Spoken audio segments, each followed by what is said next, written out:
Muy buen día a todos. El día de hoy estamos platicando sobre los impuestos estatales y particularmente vamos a hablar acerca del impuesto cedular, que pues nace o se origina a partir del artículo 43 de la ley del IVA, que da pie a que los estados puedan regular o gravar el impuesto cedular a las personas físicas que realicen actividades empresariales, actividades profesionales y enajenación de bienes. Así es, Ardilan. Específicamente, el,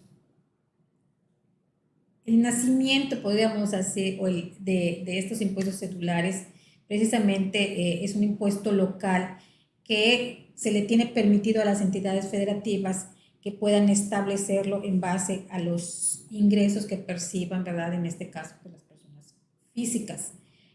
Y lo importante de este impuesto celular, Adelam, es que aunque está permitido para que cualquier entidad federativa que conforme nuestro país pueda imponer este impuesto estatal a sus ciudadanos, no son todos los estados en nuestro país que tienen este impuesto. Este impuesto realmente nada más está actualmente en el estado de Chihuahua, Guanajuato, Guerrero, Nayarit, perdón, Oaxaca, Quintana Roo y Yucatán. Es por eso precisamente que nosotros estamos tomando el día de hoy para hablar sobre este impuesto celular. Así es, y en el estado, en la ley, está contemplado en la Ley General de Hacienda para el estado de Yucatán y pues prácticamente se contemplan dos impuestos cedulares, el impuesto cedular para la enajenación de bienes y el impuesto cedular de actividades De empresariales y actividades empresariales y profesionales. profesionales.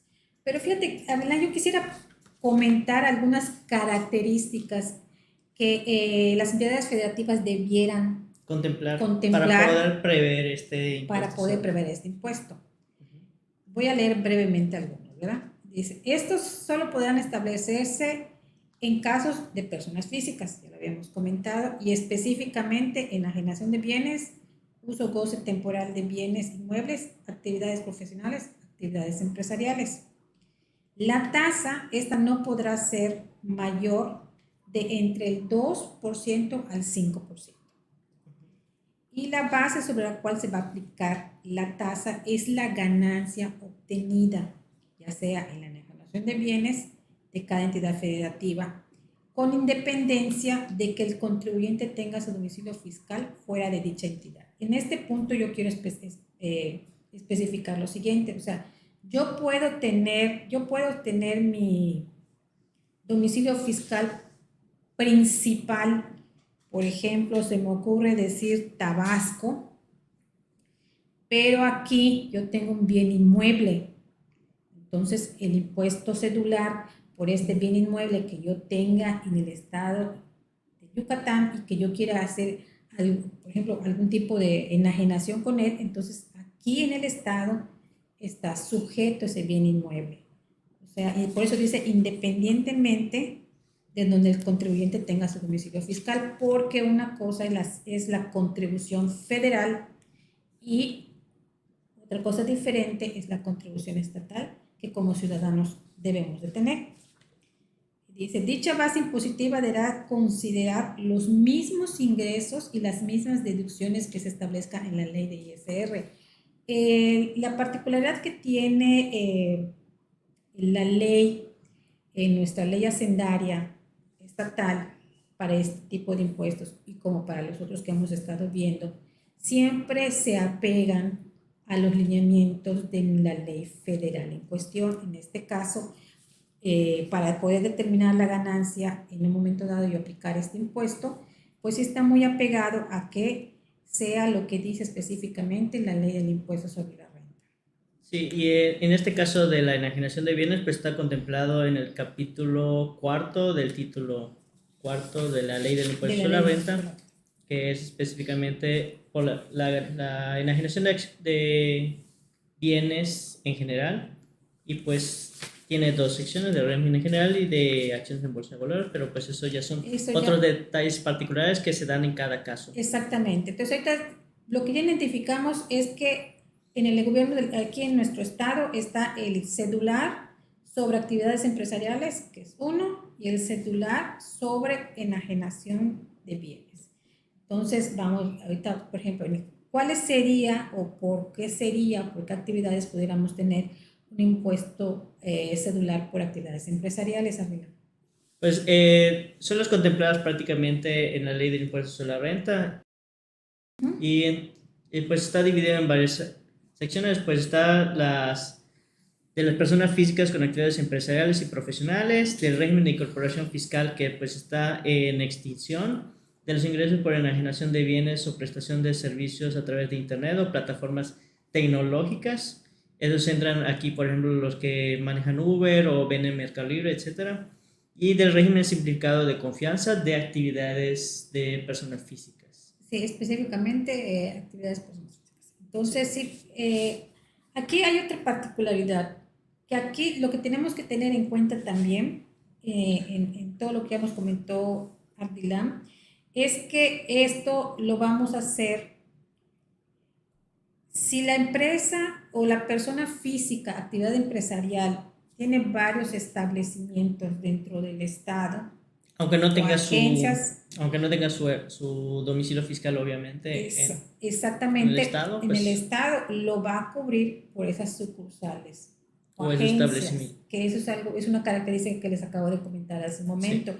Eso es algo importante, porque a veces vienen empresas de personas físicas, que ya vimos que una empresa no necesariamente tiene que ser una sociedad mercantil, puede estar conformado por una persona física que realiza actividades empresariales. Es importante que chequen este detalle porque puede ser que empiecen a operar aquí en el Estado y no sepan de este impuesto, no se empadronen en el gobierno del Estado, y cuando les llegue algún tipo de visitante, que siempre el gobierno del Estado está haciendo estas visitas a establecimientos, pues puedan tener una sorpresa, ¿no? Entonces eso es algo que hay que tener muy en cuenta. Y como comentábamos también, la base, ¿cómo vamos a determinar la base? Pues la vamos a determinar en este caso de acuerdo al capítulo segundo, título cuarto de la ley del impuesto sobre la renta, que en sí lo que vamos a confrontar son los ingresos menos las deducciones autorizadas, lo que nos va a dar una base, que es la ganancia que se tiene de las operaciones que se realizan, y sobre esta ganancia se va a aplicar el 5%, es la tasa que se tiene en nuestro estado, considerada en la ley, ¿no? De hecho, pues así como había comentado, pues el cedular puede ser del 2 al 5% y en nuestro estado, tanto para las actividades empresariales como la enajenación de bienes, que lo tienen separado por alguna razón y obviamente por pues, el objeto y la base que son prácticamente diferentes, pero sin embargo la tasa sigue siendo la misma, 5%. Exactamente, Aguilar. Y como tú comentabas, en el caso de las personas físicas, pues tenemos ahorita el moribundo régimen, el RIF, que es el régimen de incorporación fiscal, y tenemos el bebé, reciclo personas físicas, actividades empresariales y profesionales. Aquí, ¿cuál es la situación particular en estos dos regímenes específicos? El RIF es un régimen que ya está a punto de desaparecer, porque así lo dispusieron las autoridades hacendarias el año pasado. ¿Sí, verdad? Sí. Sí. Entonces, pero actualmente sigue habiendo contribuyentes que están todavía en este régimen y que también son sujetos a el impuesto cedular. ¿Sí? Entonces, aquí ellos pues tienen esa particularidad de que cuando terminen los 10 años que tenía contemplado este régimen, en automático van a pasar a la actividad empresarial. Y aquí este régimen es un régimen que tiene muchas facilidades administrativas, Sí. y por eso en el caso de ellos no es tan la mecánica de ingresos menos deducciones autorizadas, aunque sí es así, pero tienen ellos además otros estímulos que aplican para el pago del impuesto sobre la renta, pero que para efectos del impuesto cedular no juega. Entonces, esa es una particularidad que tienen en el caso el régimen de incorporación fiscal. ¿Y qué pasa con el régimen de simplificado de confianza? Okay. Que pues aquí hay un detalle pues, que hay que tomar en cuenta para el efecto del impuesto cedular. Exactamente. De hecho, es por eso la importancia en que pues, el licenciado Orlilán y su servidora contadora Mirna Canchet decidimos hacer estos videos, porque muchas veces nos enfocamos en la información que nos presentan en cuestiones de impuestos a nivel federal y olvidamos los impuestos estatales, los impuestos municipales y otra gama de legislación alterna que las empresas pueden y tienen, ¿verdad? En este caso, el régimen simplificado de confianza, el gobierno federal lo vendió o lo comentó o lo hizo saber a todos los contribuyentes que era un régimen muy bondadoso, muy bueno, muy de cuates, de amigos, porque ellos dijeron, no te vas a preocupar por las deducciones personales, o sea, eso te abruma, conseguir tus comprobantes, tus CFDI, te angustia, o sea, simple y sencillamente se te olvida, no te preocupes, no te preocupes porque tú solamente me vas a pagar de acuerdo a un tabulador de ingresos. O sea, que si de un peso, esto no es la tabla real, estoy dando un ejemplo, que si de un peso a 10 pesos me vas a pagar 0.01%. O sea, no son las tablas oficiales, les estoy dando un ejemplo. Entonces tú vas a pagar dependiendo a un nivel de ingresos, un porcentaje. Pero ojo, muy importante, no tienes derecho a deducciones autorizadas. No hay deducciones. Y que por lo general de esta tabla pues es una tasa prácticamente reducida, ¿no? Sí. Por eso es que prácticamente en este régimen simplificado pues la idea es de que solo pagues con base a los ingresos o sea, facturados, claro, y prácticamente pagas una tasa reducida. Pero con este beneficio de una tasa reducida, pues te están dando o te están quitando el derecho a las deducciones. Exactamente. Pero o sea, pues que en muchos casos pues tenemos las repercusiones. Yo no digo que no sea a lo mejor, digo, todo es costo-beneficio y hay que analizar, ¿ok? Pero si nosotros nos vamos solamente con el hecho del impuesto federal. Y el impuesto sobre la renta estábamos hablando exclusivamente. Y estamos hablando de impuestos sobre la renta, que estos impuestos cedulares, en este caso, se desglosan o lo permite, ni siquiera la ley del impuesto sobre la renta, el impuesto al valor agregado, que es otro impuesto totalmente diferente. Pero a lo que yo voy, al tomar los lineamientos de la ley del impuesto sobre la renta, que quiere decir que no hay deducciones autorizadas, la base para el impuesto cedular es el total de tus ingresos. Y aquí solamente hay una tasa fija que es un 5%. Esa es la diferencia. Amén de que también tiene otra situación el régimen simplificado de confianza, que no creo que no sé si hemos hablado en algún otro lugar de ello, pero uno de las situaciones que también no te permite es las deducciones personales. Que creo que eso sí ya hemos estado haciendo cápsulas de deducciones personales. Sí, con excepción de, pues si tienes otros ingresos, claro, que de los permitidos de como los permitidos intereses que conviven con el reciclo, bueno, pues si tienes algunos de esos ingresos, pues ya lo hiciste, ¿no? Pero sí, si no, sorry, no tienes deducciones personales. Pero tampoco pensaron que una actividad empresarial, que una empresa no solamente tiene ISR, también tiene otros impuestos y no, estamos hablando también a nivel de federal y que no pensaron en eso. Pero bueno, ese es otro tema y no nos vamos a desviar. Y la conclusión es, para el régimen simplificado de confianza en relación al cedular, es sobre tus ingresos totales. Aquí no vas a aplicar ingresos menos deducciones porque simple y sencillamente la misma ley dice que para que tu base para pagar el impuesto sobre la renta es solo ingresos. Y así, tal cual, lo vas a tomar para el cálculo de tu cedular de actividad empresarial. Es algo muy interesante y muy particular de muy este particular. impuesto. Porque del estatal te remite a la ley de impuestos sobre la renta federal, y en la ley de impuestos sobre la renta federal, para el caso de reciclo, pues no hay deducciones, y por lo tanto tu base total para el cedular va a ser el 100% de tus ingresos, y sobre eso se va a aplicar el 5% del impuesto cedular. Así es, el cedular nace de un impuesto, el impuesto de valor agregado, pero la mecánica de cálculo del cedular te remite a la ley del impuesto sobre la renta. Entonces, no lo pudo haber simplificado más Ardilán de una manera exacta. Ahora bien, en nuestro estado, este impuesto cedular tiene 2 tiempos de presentación. El primer tiempo de presentación es mensualmente, cada día 17 de mes inmediato posterior.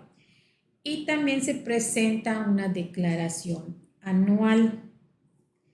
Específicamente se ocupa el formato AFI 08 en el caso de lo que son los enteros pagos provisionales, y la AFI 09, que es en el caso de cuando se presente la declaración anual, que esa debe estarse presentando en los mismos términos que se presenta la declaración anual para ISR en el mes de abril.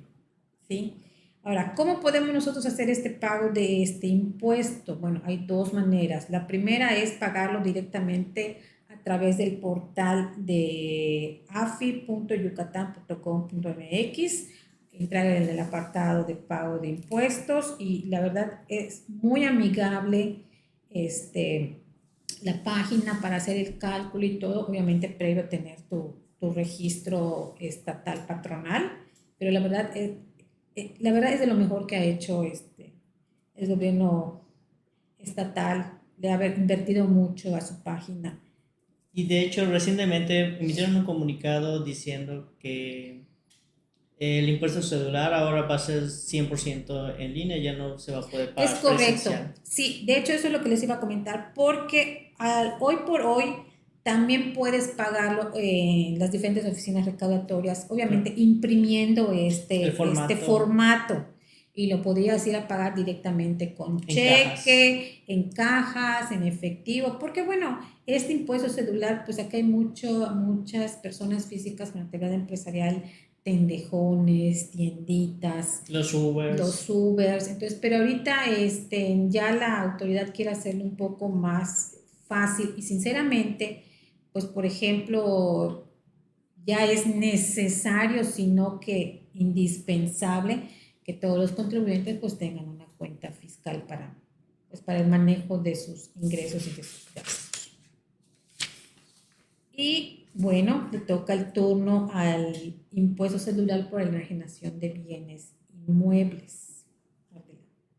Sí, bueno, así como para las actividades empresariales, la enajenación de bienes inmuebles se hace referencia a la ley del impuesto sobre la renta, y prácticamente todos los supuestos que se prevén, o la forma en que se puede entender que es una enajenación de inmueble, y es prácticamente toda transmisión de la propiedad, ya sea a través de compraventa, fideicomiso y adjudicaciones o incluso donaciones en los casos en que se prevé que se considera como una enajenación. Y cuando hay una transmisión de la propiedad, la famosa permuta, que es la permuta, que es el intercambio de un bien y por otro bien, que prácticamente ahí no hay una transmisión de efectivo, como se podría decir tradicionalmente. Sin embargo, en estos casos se considera como una doble enajenación.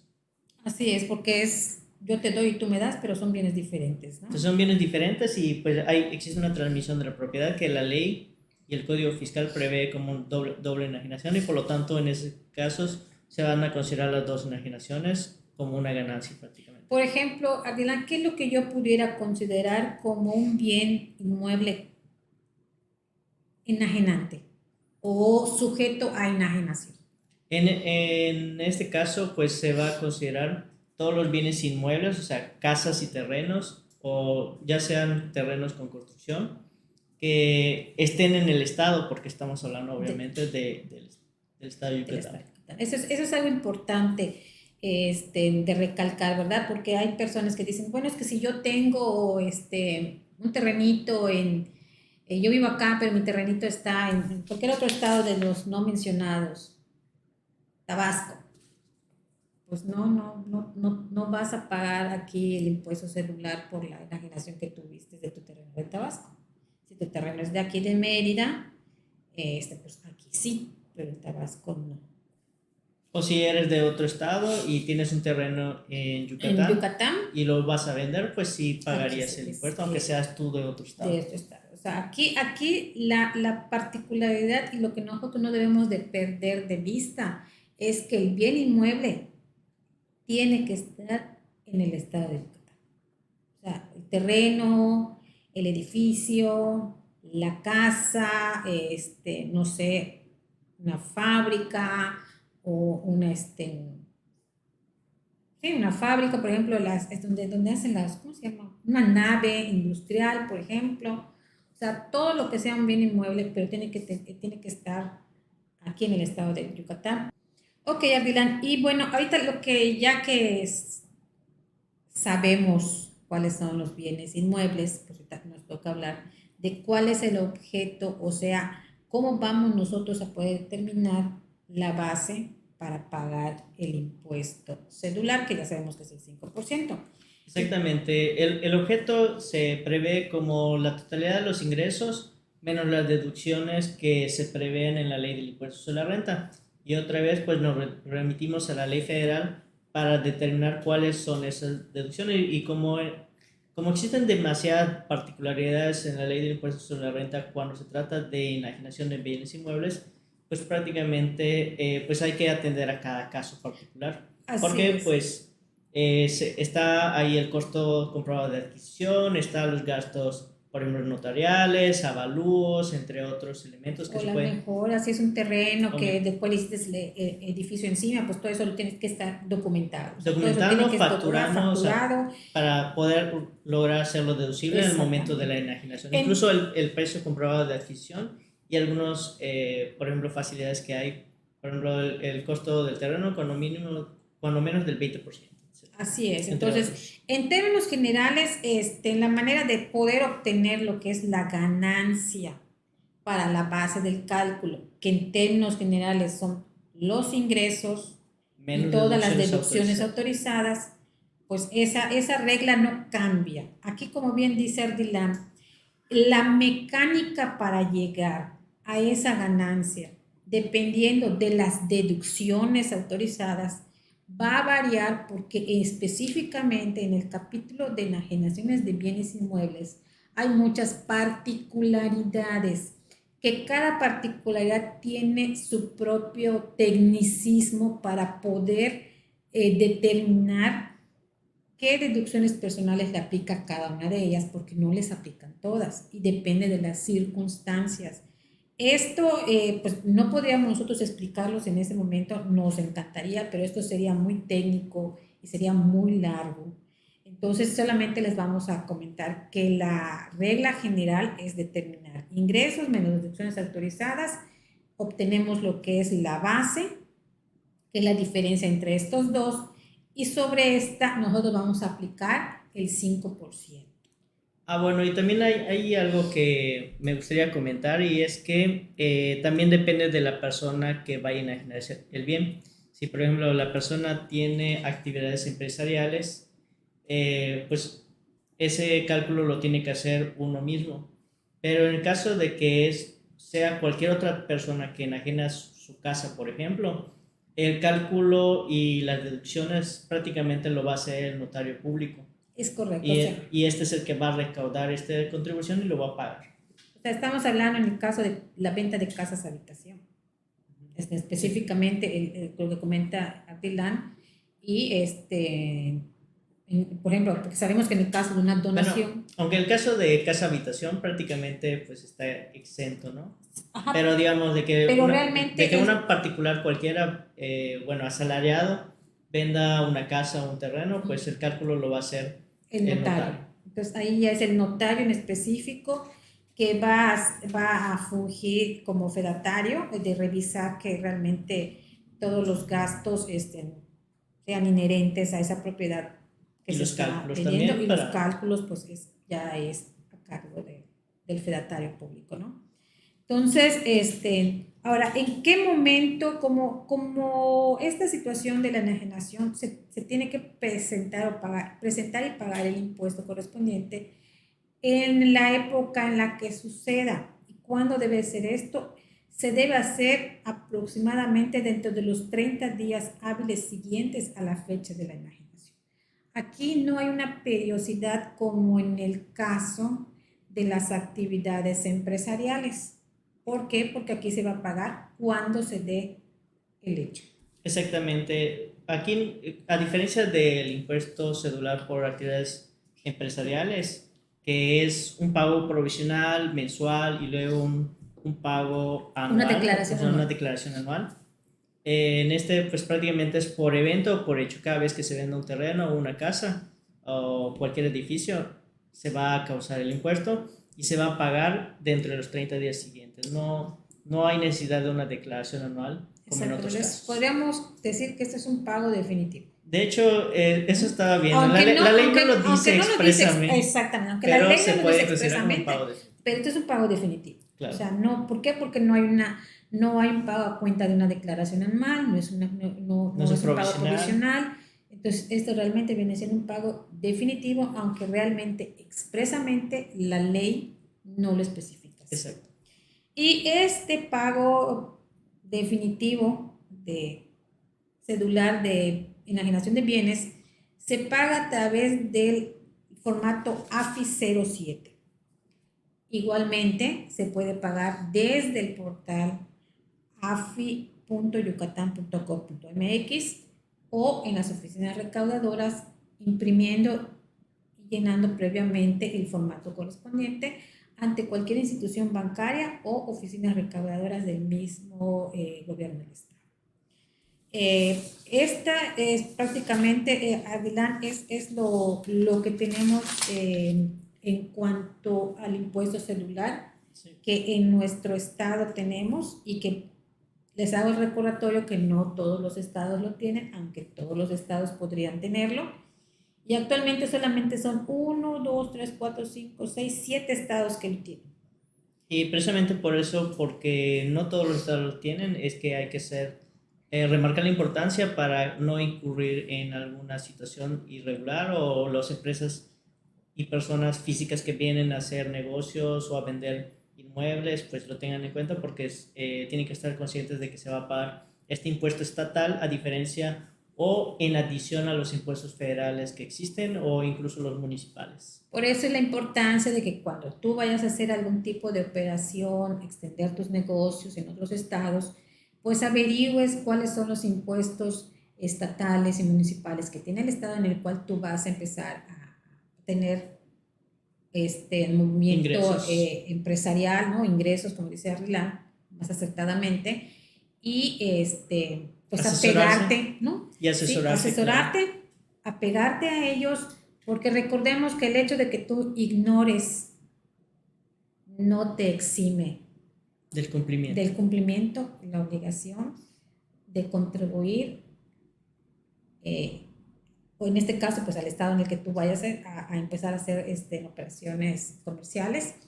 Y pues bueno, no sé si tienes algo más que comentar, Dylan. Nada más, eso sería todo. Pues si es que les gustó este video, pues por favor comentar, reaccionar y compartir. Y Claro. si tienen alguna duda y quieren que hablemos de algún tema en particular, pues lo pueden dejar en los comentarios. Pues aquí está la contadora Mirna Canché y su servidor, licenciado Dylan Quijano, para servirles. Muchas gracias por su atención. Esperamos que estos videos que estamos haciendo con mucho cariño y con toda la preparación posible, pues les sea de gran utilidad. Y si quieren ahondar en el caso de este impuesto celular de enajenación de bienes, con alguna particularidad que ustedes tengan, pues no duden en mandarnos un mensaje, comentar y compartir nuestro video para que más personas se enteren de esta información. Gracias. Hasta la próxima.